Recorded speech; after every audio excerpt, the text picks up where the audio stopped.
Hello student, युवा computer study channel में आपका स्वागत है।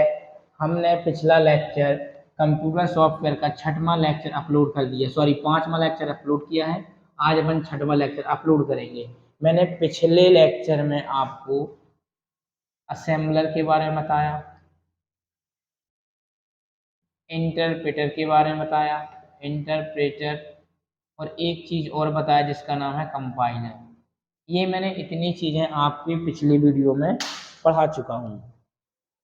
आज अपन कुछ बात करेंगे यूटिलिटी सॉफ्टवेयर की। अपन सॉफ्टवेयर पढ़ रहे हैं, सॉफ्टवेयर का तीसरा पार्ट आता है यूटिलिटी सॉफ्टवेयर। यूटिलिटीज सॉफ्टवेयर, ये तीन अपन ने, इसके पहले हमने एप्लीकेशन सॉफ्टवेयर को पढ़ा था, फिर हमने सिस्टम सॉफ्टवेयर को पढ़ा, इसके बाद अपन यूटिलिटी सॉफ्टवेयर को पढ़ेंगे, है ना। तो आज अपन यूटिलिटी सॉफ्टवेयर के बारे में बताना चाहता हूँ। तो यूटिलिटी सॉफ्टवेयर की डेफिनेशन क्या होगी, और आपको डेफिनेशन ऐसा रखना है कि आपकी डेफिनेशन हो जो एकदम यूनिक डेफिनेशन हो। ऐसे डेफिनेशन ना हो कि किसी को सुनने के बाद आपको लगे नहीं यार ये डेफिनेशन नहीं, कोई और डेफिनेशन होती। तो मैं आपको इसकी यूनिक डेफिनेशन बताता हूँ। यूटिलिटी सॉफ्टवेयर वो सॉफ्टवेयर होते हैं जो कंप्यूटर को क्षति होने से पहुंचाते, जो क्षति होने से रोकते हैं, उन्हें बोलते हैं यूटिलिटी सॉफ्टवेयर। या कि फिर मैं ऐसा बोल सकता हूँ कि वो सॉफ्टवेयर जो कंप्यूटर की स्पीड को बढ़ाते हैं, उन्हें बोलते हैं यूटिलिटी सॉफ्टवेयर। जैसे मैं एग्जांपल देता हूँ तो उसका नाम आएगा पहले एंटीवायरस। क्या आएगा? एंटीवायरस। इसके बाद जो दूसरा एग्जांपल मैं देता हूँ तो इस दूसरे एग्जांपल का नाम आएगा डिस्क क्लीनअप। और तीसरा एग्जांपल देखो थोड़ा सा, डिस्क डिस्क डी फ्रगना फ्रग डिस्क डी फ्रगनामेंटर। ठीक है ना। कितने हुए अपने? Antivirus, disk defragmenter. बात करें अपन बैकअप की, ठीक, एक दो एग्जांपल मैं और देता हूँ जिसका नाम है अपना एंटीवायरस हो गया, डिस्क डी फ्रगनामेंटर हो गया, और आ जाएगा अपना कंप्रेशन। कंप्रेशन, ठीक। ये मैं 5 एग्जांपल आपको दिया हूँ। और यदि आप कुछ ऐड करना चाहते हैं तो फाइल मैनेजर भी ऐड कर सकते हैं। क्या ऐड कर सकते हैं? File manager. अब इनमें होता क्या है थोड़ा सा देखना। एंटीवायरस क्या करता है, जो हमारे सिस्टम, मैंने बोला आपका ये क्या है, एक कंप्यूटर है, ठीक है। बहुत अच्छे से देखना, आप हर चीज यूनिक पढ़ना सीखो, ठीक है। एंटीवायरस क्या होता है? सबसे पहली चीज तो वायरस क्या होता है। तो वायरस, इसमें दो वर्ड है, एंटी और वायरस। एंटी का मतलब जो प्रतिरोध करे, और वायरस का मतलब होता है एक वायरस, ऐसा वायरस जिसका ये वायरस प्रतिरोध करे। फॉर एग्जाम्पल उसको बोलते हैं एंटीवायरस। यदि मैं बोलता हूँ कि वायरस की डेफिनेशन क्या होगी, किसकी? वायरस की। तो वायरस की डेफिनेशन वो होगी जो खुद की कॉपी करता है, डुप्लीकेट करने में सक्षम होता है, उसको बोलते हैं वायरस। जैसे अपना कोरोना वायरस था, खुद का डुप्लीकेट कर लेता है, उसको क्या बोला जाता है? वायरस। लेकिन वायरस का फुल फॉर्म आपके एग्जाम में पूछा जाता है। तो वायरस का फुल फॉर्म की बात करता हूँ तो आता है, वायरस मतलब क्या होता है? वाइटल। आई फोर होता है इंफॉर्मेशन, इंफॉर्मेशन। बात करता हूँ आर का, तो आर का ना फुल फॉर्म क्या होता है? रिसोर्स। क्या होता है? रिसोर्स। यू फोर बोलते हूँ तो इसको बोलेंगे अंडर। एस फोर होगा तो क्या होगा? सेज। ये होता है इसका वायरस का फुल फॉर्म। तो आप याद कर लो, लिख लो, स्क्रीनशॉट ले लो। तो वायरस का फुल फॉर्म होता है, आपको सीपीसीटी में ये क्वेश्चन 2 बार पूछ लिया गया है और आगे आने की उम्मीद भी है कि वायरस का फुल फॉर्म क्या होता है। तो आपका राइट आंसर होना चाहिए virus information resource under says. ये होता है क्या? वायरस का फुल फॉर्म। ये चीज का ध्यान रखना। इसके बाद मैं बताता हूँ कि वायरस की डेफिनेशन, जो खुद की कॉपी करने में सक्षम होता है उसे बोलते हैं वायरस, है ना। और वायरस को रोकने के लिए किसका उपयोग किया जाता है? एंटीवायरस का। किसका? एंटीवायरस। अब लेकिन एंटीवायरस भी अलग अलग प्रकार के होते हैं, जैसे हो गया boot sector virus, polymorphic virus. तो जब मैं इसका एक अलग से लेक्चर लेके आऊँगा वायरस का, उसमें बहुत सारे वायरस के नाम गिनाऊँगा और उसकी हर एक एक चीज़ को यूनिक तरीके से देखेंगे। तो आज मैं केवल आपको ये बता रहा हूँ एंटीवायरस क्या करता है। जो हमारे कंप्यूटर में जो वायरस होते हैं उसको नष्ट करने का काम कौन करता है, एंटीवायरस करता है, ठीक है ना। वायरस का फुल फॉर्म ये होता है। दूसरा होता है डिस्क क्लीनअप। डिस्क क्लीनअप का मतलब क्या होता है, मैं बोला कि ये मेरी कोई डिस्क है, क्या है मेरी, ये डिस्क है। खाने वाली डिस्क की बात नहीं कर रहा हूँ, ध्यान रखना। डिस्क क्लीनअप जैसे मैं बोला कि ये मेरी मेमोरी में कुछ फाइलें हैं, क्या है, कुछ फाइल, F1 F2 हो गया, F3 हो गया, F4 हो गया, F5 हो गया, ये क्या है, कुछ फाइलों के नाम हैं। मैं बोलता हूँ कि ये फाइलें कुछ ऐसी हैं जो हमारे यूज की नहीं है, बहुत पुरानी हो चुकी हैं, हमारी यूज की नहीं है। ऐसी कुछ फाइलें हैं जो कोई मतलब की ही नहीं है, तो उसका अपन क्या करेंगे, क्लीन अप कर देंगे। क्लीन अप मतलब उसको अलग ही कर देंगे, तो हमारी जो कंप्यूटर की स्पीड है वो क्या हो जाएगी, बढ़ जाएगी। और वायरस क्या करता है, जो हमारे कंप्यूटर में उत्पन्न होते हैं, जो हमारी गति को अवरोध करते हैं, उसको क्या करता है, एंटीवायरस सफाई कर देता है, ओनली सफाई कर देता है उसकी, ठीक है ना। और डिस्क क्लीनअप क्या होता है, जो हमारी डिस्क में जो फाइलें होती हैं जो हमारे काम की नहीं होती हैं उनको क्या करते हैं, डिलीट कर देते हैं, तो स्पेस खाली हो जाता है। तो हमारे कंप्यूटर की नॉर्मली बात है कि स्पीड अपनी तेजी हो जाएगी, स्पीड क्या हो जाएगी, तेज हो जाएगी। बात करें डिस्क डिफ्रैगमेंटर, ये जो क्वेश्चन है, ये क्वेश्चन आता है CPCT में भी आता है, DCA में भी आता है और PGDCA में भी आता है और CCC में भी ये क्वेश्चन पूछा गया है। तो आप इसको बहुत अच्छे समझना कि ये चीज़ होती क्या है, ठीक है ना। तो मैं आप बात करता हूँ किसकी, डिस्क डिफ्रैगमेंटर की। तो मैंने डिस्क क्लीनअप बता दिया। डिस्क डिफ्रैगमेंटर की बात किया तो DC हो गया, PGDCA का, CPCT और CCC, ये सारी चीज़ें आती हैं। डिस्क में ध्यान रखना, मैंने बोला कि ये आपके डिस्क है, क्या है, डिस्क है। डिस्क मतलब C ड्राइव हो गया, D ड्राइव हो गया, वगैरह वगैरह, जिसमें अपन फाइलिंग करते हैं, स्टोर करते हैं। अब डिस्क डिफ्रैगमेंटर होता क्या है, बहुत अच्छे समझना। अपनी स्टोरेज क्षमता में HDD की बात करता हूँ, हार्ड डिस्क ड्राइव में, इसमें डेटा 1 TB तक का आ जाता है। तो मैं ये 1 TB बता क्यों रहा हूँ, आप बहुत अच्छे समझना। मैंने बोला कि यहाँ पर एक फाइल में ये सेव है, एक ये है, एक ये है, एक ये है, ये देखो इतनी सारी यहाँ पर क्या है, फाइल सेव है, ठीक है। और यहाँ पर मैंने बोल दिया F9, कितनी फाइल हो गई, टोटल और टोटल फाइल 9 फाइल हो गई। अब देखो लेकिन इनके मध्य क्या है, कुछ स्पेस खाली है क्या, कुछ स्पेस खाली है।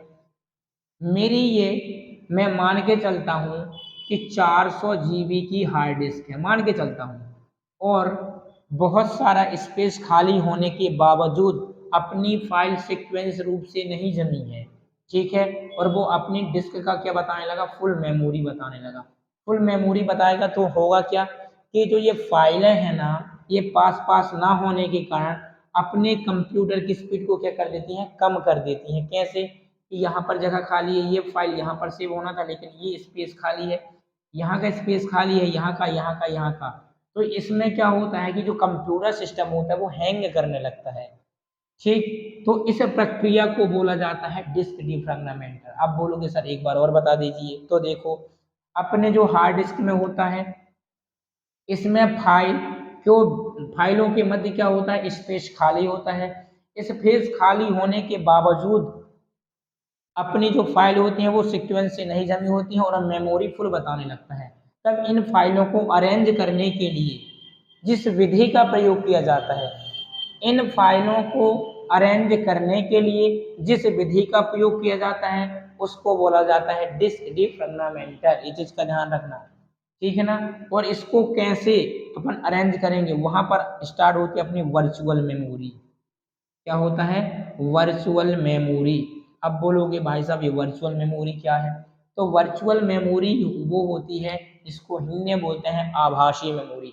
आभासी मेमोरी का मतलब हमको कभी कभी अपन कुछ अलग काम करते हैं तो वो चीज़ में आभास होने लगता है। इसी प्रकार हार्ड डिस्क में स्पेस तो बहुत ज़्यादा है लेकिन कुछ फाइल सीक्वेंस रूप से ना जमने के कारण और हार्ड डिस्क में खाली स्थान होने के कारण हमारा क्या होता है, कंप्यूटर हैंग करने लगता है।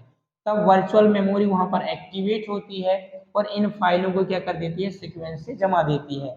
इस प्रक्रिया को बोला जाता है डिस्क डिफ्रेगमेंटर। ये चीज का ध्यान रखना। इसके बाद मैं बात करता हूँ बैकअप की। इसकी बात करता हूँ बैकअप की। तो बैकअप क्या होता है थोड़ा सा देखना। वैसे आप सभी लोग तो बैकअप समझते ही होंगे क्या होता है, कि बैकअप कहलाता क्या है। मेरी बात बहुत अच्छी समझना। एक मोबाइल ये है जिसका नाम है M1। कितने मोबाइल रहेंगे, टोटल मोबाइल रहेंगे नंबर ऑफ मोबाइल 2। एक मोबाइल ये है और एक मोबाइल ये है जिसका नाम है M2। अब इस मोबाइल का पूरा डेटा इसी में है, लेकिन धोखे से हो गया खराब। क्या, मोबाइल खराब हो गया और पूरा डेटा मैंने जीमेल में ऐड करके रखा हुआ है। तो क्या करूँगा कि जब मैं नया मोबाइल लूँगा और इस मेल आईडी को जैसे एक्टिवेट करूँगा तो मेरा जो ये वाला इस मोबाइल में जो डेटा था पूरा का पूरा डेटा इसमें आ जाएगा। तो इसको बोलते हैं बैकअप लेना। मैंने कुछ दिन पहले इस मोबाइल में जो फ़ोटो सेव की थी वो फ़ोटो अब क्या हो गई हैं, डिलीट हो गई हैं। उन फ़ोटो को दोबारा जब लाता हूँ तो दोबारा लाने की प्रक्रिया, किसी और डिवाइस में लाने की प्रक्रिया को क्या बोला जाता है, बैकअप बोला जाता है। तो इसको ज़्यादा समझाने की कोई ज़रूरत है नहीं है, क्योंकि आपको बहुत अच्छे से पता है कि जो खोया हुआ डेटा होता है उसको वापस लाना क्या कहलाता है, बैकअप कहलाता है। इस चीज़ का ध्यान रखना। इसके बाद मैं अगली पॉइंट की बात करता हूँ, कंप्रेशन। कंप्रेशन का मतलब क्या होता है, ये चीज समझ के चलना। कंप्रेशन, यदि मैं बोलता हूं कि आपकी कोई ये फाइल है जो लगभग 24 MB की है। कितने MB की है, 24 MB की है। लेकिन इस फाइल को मैं छोटा करूंगा तो यह फाइल मेरी 10 MB की बचेगी। कितने MB की बचेगी, 10 MB की बचेगी। तो किसी एक बड़ी फाइल को उसके छोटे फॉर्मेट में लाने की प्रक्रिया को कंप्रेशन कहा जाता है। एक बड़ी फाइल की मेमोरी साइज को छोटा कर देना क्या कहला जाता है, कंप्रेशन कहला जाता है, कंप्रेशन कहा जाता है। मैंने ये मेरी क्या है, एक फोटो है या कोई पिक्चर है, इसके अंदर कुछ भी डेटा है। मैंने बोला यह मेरी फाइल मान लो 20 MB की है और यदि मैं इसको छोटा करता हूँ तो यही फाइल मेरी 12 MB की बन जाती है। तो कंप्रेस का मतलब क्या हुआ, एक जो बड़ी फाइल थी वो छोटी फाइल में चेंज हो गई। तो किसी भी बड़ी फाइल को छोटा करना वो क्या कहलाता है, कंप्रेशन कहलाता है। बात करते हैं फाइल मैनेजर की। फाइल मैनेजर नाम से ही स्पष्ट है आपको कि फाइल मैनेजर कहलाता क्या है। फाइल को जो मैनेज करता है उसको क्या बोलते हैं बेटा, फाइल मैनेजर। मैं बोलता हूं कि हर वर्ड की छटनी करना सीखो। मैंने रटवा नहीं रहा। फाइल मैनेजर मतलब वो मैनेजर जो फाइल को हैंडल करता है, वो मैनेजर जो फाइल को हैंडल करता है उसको बोला जाता है फाइल मैनेजर। यदि मैं बोलता हूं कि मेरे पास यहाँ पर 10 फाइल हैं, कितनी है, 10 फाइल हैं। अब इन फाइलों को कहाँ सेव करना है, कितने स्थान पर मैनेज करना है, जिससे कि हमारी मेमोरी स्टोरेज बहुत कम स्थान में, बहुत कम जगह में अधिक डेटा को स्टोर कर दे, जिससे कि हमारे कंप्यूटर की स्पीड बरकरार बनी रहे, तेजी बढ़े, कंप्यूटर की स्पीड में ज़्यादा तेजी बढ़ जाए, उसको कहते हैं क्या, फाइल मैनेजर। ऐसी फाइल या ऐसा मैनेजर जो फाइल को क्या करता है, हैंडल करता है, उसको क्या बोला जाता है, फाइल मैनेजर। ठीक है, तो ये मैंने फाइल मैनेजर समझा दिया, कंप्रेस समझा दिया, बैकअप समझा दिया, डिस्क और डिस्क क्लीनअप समझा दिया। इन सारी चीजों से क्या होता है कि अपने जो कंप्यूटर होता है ना उसकी क्षमता बढ़ जाती है। और यूटिलिटी सॉफ्टवेयर क्या होता है, ऐसा सॉफ्टवेयर जो हमारे कंप्यूटर को क्षति होने से रोकता है या कि कंप्यूटर की स्पीड को बढ़ा देता है, उसको बोला जाता है यूटिलिटी सॉफ्टवेयर। और यूटिलिटी सॉफ्टवेयर मैंने ये 5 एग्जाम्पल दिया और इस आप एग्जाम्पल को बहुत अच्छे से लिख लो, समझ लो। और यदि किसी भी डेफिनेशन या पॉइंट में किसी प्रकार की दिक्कत हो तो आप कमेंट बॉक्स में मेरे को कमेंट कर देना। ठीक है, इसके बाद यदि मैं इसी से रिलेटिव यदि बात कर रहा हूं तो दो वर्ड की और बात कर लेता हूं, जिसका नाम है अपडेट और इसी के जस्ट अपोजिट होता है अपग्रेड। क्या इन दोनों में आपको अंतर पता है? अपडेट क्या कहलाता है और अपग्रेड क्या कहलाता है? तो समझना बहुत अच्छे से। यदि आपने कोई ऑनलाइन फॉर्म फिल कर रहे हो तो आप में वहां पर आपका क्या आएगा? नेम आएगा। क्या आएगा? नेम आएगा। आपने यहाँ पर अपना नेम लिखा, जैसे मैंने लिखा राम, ठीक है। और यहाँ पर मैंने लिख दिया कास्ट। क्या लिख दिया? कास्ट। और कास्ट में ओबीसी है, एससी है या एसटी है? ओबीसी, एससी और एसटी, ठीक है ना। तो अपन ओबीसी होंगे तो इसमें क्लिक कर देंगे, एससी होंगे तो इसमें क्लिक कर देंगे। अपग्रेड में सेम चीज रहती है, अंतर अभी आपको खुद समझ में आ जाएगा। यहाँ पर है राम और यहाँ पर मैंने लिखा कास्ट। कास्ट में देखना यहाँ पर ओबीसी, एससी, एसटी, ये क्या है? ओबीसी है, ये एससी है, ये एसटी है। एक और जिसकी बात करता हूँ उसका नाम है जीईएन, मतलब क्या होता है? जनरल। तो ये होते हैं अपने क्या? Cast OBC. अपडेट में ध्यान रखना, राम की जगह पर मेरे को श्याम लिखना है, लेकिन धोखे से मैं क्या कर दिया? राम लिख दिया, ठीक है ना। अब मैं बोलूंगा कि मेरे को फॉर्म करेक्शन कराना है। क्या कराना है? कि मेरे को राम की जगह पर श्याम लिखना था। क्या लिखना था? श्याम लिखना था। जब मैं करेक्शन करा दिया, करेक्शन करने के बाद, करेक्शन मतलब चेंजेस करना, मॉडिफाई करना, इसके बाद मैंने फाइनली सबमिट किया और सबमिट होने के बाद राम की जगह पर क्या आ गया? श्याम आ गया। तो इसको मैं बोल दूंगा कि मेरा फॉर्म क्या हो गया? अपडेट हो गया। मेरा फॉर्म अपडेट हो गया। और अपग्रेड में क्या होता है? यहाँ पर देखो, ओबीसी, एससी और एसटी, ओबीसी, एससी और एसटी, यहाँ पर एक ऑप्शन नहीं है जिसका नाम है जनरल कैटेगरी। जनरल कैटेगरी, यदि किसी भी फॉर्म में कोई अलग जब ऑप्शन जोड़ा जाता है, किसी भी फॉर्म में कोई भी जब अलग ऑप्शन जोड़ा जाता है तो इसी ऑप्शन को बोलते हैं क्या? अपग्रेड। कि आपका फॉर्म, जो आपकी वैकेंसी थी, उस वैकेंसी के फॉर्म में एक चीज अपग्रेड हुई है और उस चीज का नाम क्या है? यहाँ पर जनरल लिख गया। मैं एग्जाम्पल के थ्रू बता रहा हूँ, ठीक है ना, क्योंकि हर फॉर्म में एससी, एसटी, ओबीसी जनरल होता है, लेकिन मैंने आपको एग्जाम्पल दिया कि यदि ये तीन है और इसमें ये चौथी चीज आ गई जो फॉर्म में अपडेट हुई है तो उसको बोलते हैं अपग्रेड। और जो हमारे नाम में या कि हमारी किसी भी प्रकार की कास्ट में कुछ भी अपडेट हुआ है तो उसको बोलते हैं अपडेट। मतलब कि जो हमारी इंफॉर्मेशन चेंज होगी उसको बोलते हैं अपडेट, और जो फॉर्म की इंफॉर्मेशन चेंज होगी उसको बोलते हैं अपग्रेड, ठीक है। इसके बाद मैं यूटिलिटी सॉफ्टवेयर पढ़ा दिया, एप्लीकेशन सॉफ्टवेयर पढ़ा दिया और सिस्टम सॉफ्टवेयर पढ़ा दिया। सॉफ्टवेयर का चैप्टर कंप्लीट कर दिया, लेकिन छठवां भाग अपलोड होगा तो सातवें भाग में आपको कुछ और सॉफ्टवेयर के नाम बताऊंगा, ठीक है। इस प्रकार अपनी सातवीं वीडियो भी अपलोड हो जाएगी और सॉफ्टवेयर का चैप्टर खत्म हो जाएगा। फिर इम्पोर्टेंट चैप्टर स्टार्ट करूंगा जिसका नाम है कंप्यूटर लैंग्वेज। क्या? Computer language. Computer language. और एक और जानकारी देना था मेरे को, एक जानकारी और देना था कि मैंने अभी जो सीपीसीटी, मैं सीपीसीटी की जो सीरीज स्टार्ट किया हूँ, इसी के साथ साथ मैं टैली की भी सीरीज स्टार्ट करने वाला हूँ। टैली ERP9, ARP9 उसी में प्राइम भी आ गया है तो अपन उसको भी देख लेंगे।